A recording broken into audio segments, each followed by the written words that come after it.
ಉದ್ದ ಮತ್ತು ದಪ್ಪ ಬಾಲ ಹೊಂದಿರೋ ಶಿರೋಹಿ ತಳಿಯ ಮೇಕೆಗಳು ಶಿರೋಹಿ ಮೇಕೆಗಳ ದೇಹ ಚರ್ಮವಿಲ್ಲದಿದ್ದಾಗ ಶ್ವಾನ ಆಕಾರದಂತೆ ಕಾಣುತ್ತೆ. ಇದು ಮರುಭೂಮಿಯಲ್ಲಿ ಕುರುಚಲು ಗಿಡ ಎಲೆ ತಿಂದು ಬದುಕುವಂಥ ತಳಿ. ರಾಜಸ್ಥಾನ ಬಿಟ್ಟರೆ ಬೇರೆ ರಾಜ್ಯಗಳಲ್ಲಿ ಶಿರೋಹಿ ತಳಿ ತೀರಾ ವಿರಳ ಅಂತ ಹೇಳ್ತಾ ಇದ್ದಾರೆ. ಮಾಂಸ ಶ್ವಾನ ಹೋಲಿಕೆಯಾಗಿದ್ದೇ ಗೊಂದಲಕ್ಕೆ ಕಾರಣವಾಯಿತಾ ಅನ್ನುವಂಥದ್ದು. ಕಾರಣ ಅದನ್ನು ಎಲ್ಲವನ್ನ ಕೂಡ ತೆಗೆದಾಗ ಅದು ನಾಯಿಯ ರೀತಿಯಲ್ಲಿ ಕಾಣಿಸಿಕೊಳ್ಳುತ್ತೆ ಅಂತ ಹೇಳುತ್ತಾ ಇದ್ದಾರೆ. ಶಿರೋಹಿ ತಳಿ ರಾಜಸ್ಥಾನ ಬಿಟ್ಟರೆ ನೆಲ್ಲೂ ಕೂಡ ಸಿಗೋದಿಲ್ಲ ಅಂತಿದ್ದಾರೆ. ಬಟ್ ಪ್ರೈಸ್ ಅಷ್ಟೇ ಕಡಿಮೆನಾ? ಏನಿದೆ ರೇಟ್ ಇದೆ ರಾಜಸ್ಥಾನದಲ್ಲಿ?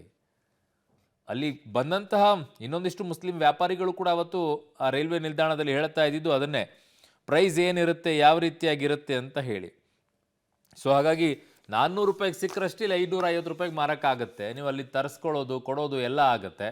ಅಲ್ಲಿ ಅವ್ರಿಗೆ ಎಷ್ಟಕ್ಕೆ ಸಿಕ್ಕಿರುತ್ತೆ? ಇವೆಲ್ಲ ಅನುಮಾನಗಳಿಗೆ ಎಡೆ ಮಾಡಿಕೊಡುತ್ತೆ. ಓಕೆ, ತಳಿ ಹೋಳುತ್ತೆ ಅನ್ನೋದ್ರೆ ಓಕೆ, ಬಟ್ ಪ್ರೈಸು ಅದನ್ನು ಹಲವರು ಪ್ರಶ್ನೆ ಮಾಡ್ತಾ ಇದ್ದಾರಲ್ಲ, ಅದಕ್ಕೆ ಕ್ಲಾರಿಫಿಕೇಶನ್ ಏನು ಅಂತ ಹೇಳಿ.